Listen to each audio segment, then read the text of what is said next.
Hello, this is 𝗙𝗲𝗬𝗀 and you're watching The Shift, and The Shift is where we talk about sustainability, where we need to make a shift, whether it's seismic or small. Today we're talking about the shift in food management and food waste in particular. About 1/3 of food produced in the world is either lost or wasted. In Malaysia, 3,000 tons of edible food is thrown away each day, and this is enough to feed 10 million people every day. So no one in Malaysia should suffer from hunger. Now, the Lost Food Project, founded by Suzanne Mooney in 2014, currently rescues an average of over 20 tons of food per week from going to landfill. And this means that we're able to save just 1% of the food being thrown away, just 1%. Today, we have with us 𝗏𝗡𝗚, the head of operations from the Lost Food Project. The figures are daunting because when I looked at your website, obviously there was 10 tons and now that has gone to 20 tons, right? Yeah. So where are the 20 tons of food coming from every week? All right, first of all, thanks, 𝗏𝗲𝗍. It's great being here. So yes, 20 tons of food every week. Our main or highest contributor would be the Pasar Borong of Kuala Lumpur, which is the wholesale market. Now, the trend would be we rescue about 60% of our fresh produce from the Pasar Borong, and the remaining would be from other sources of food.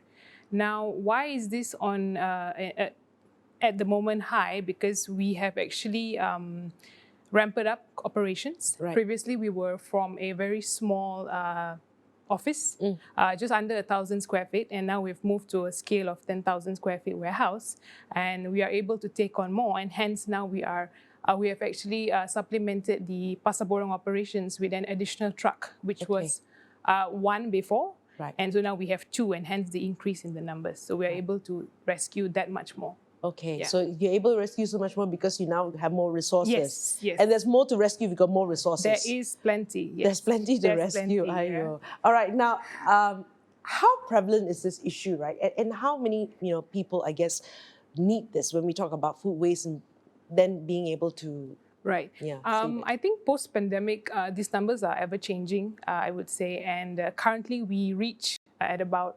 100,000 individuals in the Klang Valley. Right. That is about 20,000 families.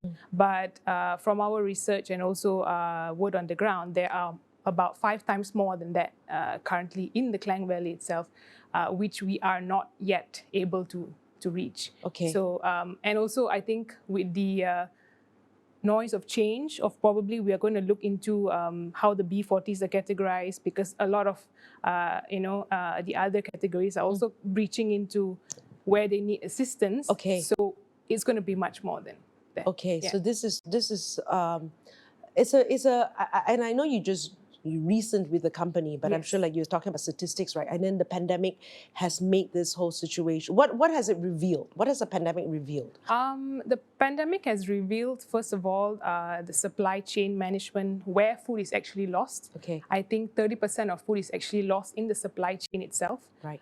In terms of not handling goods in the right way it should, and standardization standards from the farms. Certain suppliers would not buy things if they're a certain quality. Yes. So there's a lot of waste from there as well. Right. So those main factors, and also, of course, consumers not being able to... I mean, we are of the view that everything pretty is nice. Right. So when you go to the supermarket... The ugly produce. The ugly produce, yes. So you would rather not pick that. Yeah. But ever since, to be honest, joining the Lost Food Project in the last year, I am always the one who would buy the latter instead of the nice ones, because I know that otherwise we would be the ones rescuing at the end of the day. Right. So I think it's just educating people as well. It's still the same. It still tastes the same. Everything is good. Just that it doesn't look pretty. It's not pretty, but it's still delicious. Right. So Yeah. that's the challenge that we are also very it's just mind over matter, right? Yes. Okay. Without the aid of the Lost Food Project, right? You were talking about the people in the PPR. Where are they getting their food? So I think with having, what we do is we adopt larger communities because we receive in scale, right? So without the Lost Food Project, they are, of course, left to budget their meals. Okay. How many meals would you have in a day to say that you are, you have the right nutrition? Right. 5 times? Right. 3 times. Sometimes what they would do is they would ration it to two meals per day. So that would then happen. So it's not about whether they are getting the food that they need, but whether they're getting the enough Right. quantity that they would need to actually sustain Quantity, and nutrition as well. So it's actually, we are giving them the option to have more meals in a day without having to worry about the budget of food, when they can focus on use that budget for education or other things that's necessary. I mean, that they would require. I would Right. say. You know, it's such a disconnect, right? When we see buffets and things, and you see this amount, this huge amount, and then you have this situation in Malaysia, which people sometimes I think are not aware of. Yeah. Right. And I guess, like I was saying, you know, what other challenges did you see during the lockdown? Challenges during the lockdown, I think because everyone was at a standstill at that point of time. That's where a lot of companies, you know, had to think, what do I do with this amount of food that I've produced?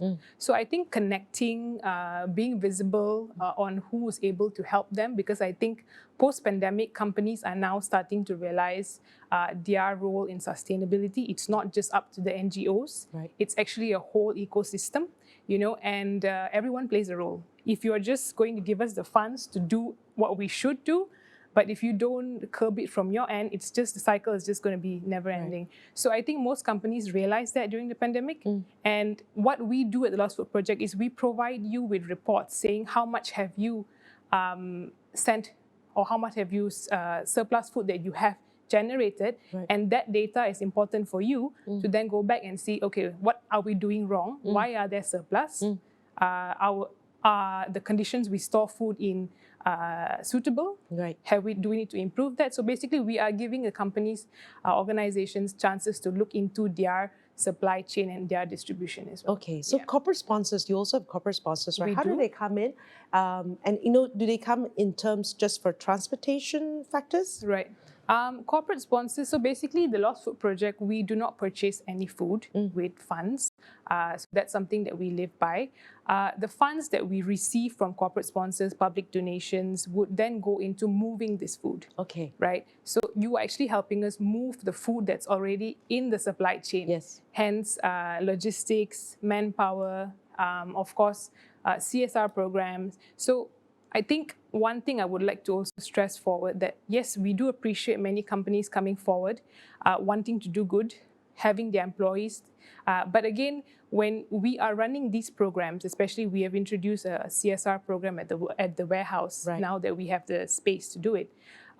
We also need to see our operations, how to sustain that. So if we're going to help you to do that activity, we also need to be able to be the receiving end of funds just to run these type of events. So CSR, I would say it's not something that everybody should think it's entitlement, that I want to do good, so you need to help me to do good, because our team is relatively small. Okay. And we are also like a business, we have audits, you know, so it's... Where do you see them more, I mean, basically in funds to help with transportation? Yeah. Where else would you see, you know, the best use of corporate sponsors? I think one thing that we're exploring this year is basically collaborations, sustainable collaborations, whereby we are trying to not only look into funds, but looking into other ways that we could work with companies to use what they already have. Okay. Yes, for example, transportation, for example, you know, nutritional advice, or even logistic consultation. Okay. So those type of things, partnerships that now we are focusing more on. Right. So which would help us to reduce the cost at our end, and also more visibility for the companies in terms of knowing exactly what they should do instead of just coming over for a CSR, which will just end in a day. Okay, right. So where they can come in, you know, if they have trucks, for example, they can come in and help, and that's where it's most needed as well. And in terms of the workforce or the manpower or the people power at the Lost, how many people do you have now? So we, first of all, we are a team of 11. Half of them are drivers, truck drivers. So that leaves 6 of us in the office. We do wear many hats at the moment, but it's something that many of us are passionate about as well. But yes, the team is relatively small. Okay. So do you have volunteers? We do have volunteers. Where do you need the volunteers from? Where do I need the volunteers from? So basically, volunteers are coming in to help us in terms of, we have a few operations like the bread rescue operation, which is actually volunteer-run, volunteer-led and volunteer-run. Okay. So that is a rescue whereby we go to bakeries at the end of the day and we partner with them. Okay. And then we have volunteer drivers, over 70 of them, who take their own cars, go to the bakeries, collect and send it directly to charities within the vicinity of the bakery. Okay. So that's something that runs on its own, and it's a volunteer-driven activity. So that's something that we have come up with, and it's running quite well on its own, without having to actually bring anything back to the warehouse. Okay, and I think like people want to help, and they know that that's workable. It's within the vicinity. I can just pick up and do my bit as well. Okay, now we talk about the 3,000 tons of edible food, right? Okay, where is it coming from? Is it the usual suspects? Your apart from your pasar borong, so is it your food courts, your hotels? I think the main contributor would be households. Okay. You know, in managing food that they produce, I mean, that they buy and that they keep. It's just, that's also one of them. And besides the farms and also the FMCGs, I think, yes, we have not explored the hot food at the moment. So that's something that we're looking into, how we can not really bring it back to the warehouse, but create something that would run like the bread rescue, whereby people can collect it and then they can take it over to homes that actually need it. So reduce the time. And I can understand, like with hot food, when you work with hotels, they don't want to be held liable for all these things, right? And I get it, right? But it's just like, it's just... But coming to that, actually, we have the Lost Food Project actually helped to champagne or push through an act, which is now the Food Donors Protection Act in 2019, which actually offers protection to donors to donate food without having the risk of civil liability. So that is something that we are also championing. So as long as they donate the food, they are free from that liability. So this is what we would then tell donors, to encourage them to actually give us the surplus. So who will be held liable? It's just something happened. Because it's not hot food, it's still food that's edible, in-date food.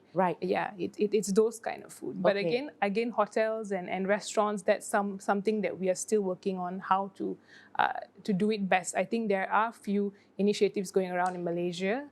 But again, it requires a lot of manpower. It's so interesting, right, in Malaysia, like, and then also for people who want to try to do their bit. There's so many things that we have to think about that's behind the scenes. We think it's so easy, collect, give, right? But there are a lot of implications as well. Are you guys working outside the Klang Valley? Currently, we have a few satellite centers that we operate from. Like I mentioned, the Bread Rescue, so that runs in Johor Bahru and Penang. But again, it's exciting times for us this year, because we are looking into collaboration with organizations to further venture into other states, looking at other sources of food loss, mainly from the farms itself. So that's something for everyone to look out. So the farms itself, is the ugly produce? Yes. I wouldn't say ugly. You know, from my personal experience, they actually look much better than what we get in the supermarkets. So, but that would be from, I think they just categorized it as... It's basically industry standards, standardization. So actually, working with the government and also like the Farmers Association, we need to really come up with looking at the standards, re-evaluating the standards again on what is actually, you know, because most of these produce are made for export. You know, Singapore and stuff. So they have a certain standard. And when the buyers, you know, lay out these certain standards, of course the farmers will comply. And what happens to that, you know, those things that don't meet the standards? So that's where we want to come in, you know, and to tap that. So that's part two, the Lost Food Project, right? And I guess, like you were saying, I know I asked about volunteers already. Do you have enough volunteers? There's never enough volunteers. Yes, because now we're at the scale we are. But again, we would like to get more younger volunteers, especially to keep up with digitalization. And also just to because I think visibility is something that we need. For all social enterprises or NGO.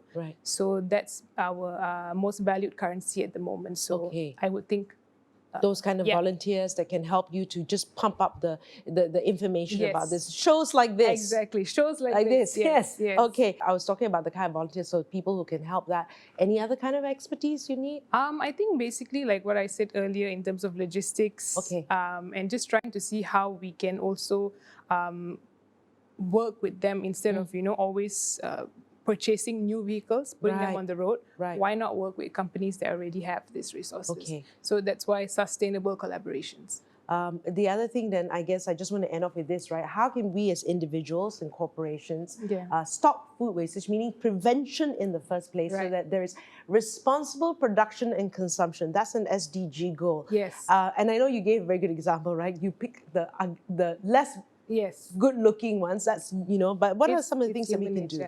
I think first thing that individuals could do is to just buy what you need. Okay. Plan your meals, in advance. Look at foods that, in terms of study what you buy. Right. Some things would last longer compared to others, and then you'll be able to know what you need. That's one of it. And also in terms of getting to know where your produce is coming from is also very important. Is this locally sourced? Is this imported? Because of late, post-pandemic, there's been a lot of importers bringing in vegetables from China and all that. So we have massive surplus. That's why the numbers that you see is because it's a business at the end of the day. When the stock's not be able to cleared, then we come in and we do that. But again, sometimes the quantity, it's like we don't receive boxes, we receive pallets. So the last, we had a rescue operation. Yes, I would call it a rescue operation because it's over the weekend. And our team works sometimes right up till midnight, 60 pallets. Wow. 60 pallets of food. And which has to be distributed in less than 2 days. Okay. Yeah, so who do we send it to? Right. So that's also one concern in terms of looking at what we import into the country and things like that. And for organizations, I would say looking at how you as an organization can contribute, not only by adopting or doing CSR activities, but in the long-term impact that would actually benefit the staff, the company per se, and also the resources that the company has. Right. I think that whole education, right? And we are in a land of abundance, but at the same time, you also see people who lack, right? And that's the thing. That whole wastage mentality, even if you can afford it, right? Yes. Doesn't mean that you should over-purchase things, because when it does end up in landfills, it actually contributes to carbon emissions. Yes, carbon emissions. So this is the thing, right? We take it for granted. So anyway, thanks for the work that you've done, the tons of food that you've managed to rescue, and of course I've been speaking to the Lost Food Project, and this is The Shift. I'm Frida Liu.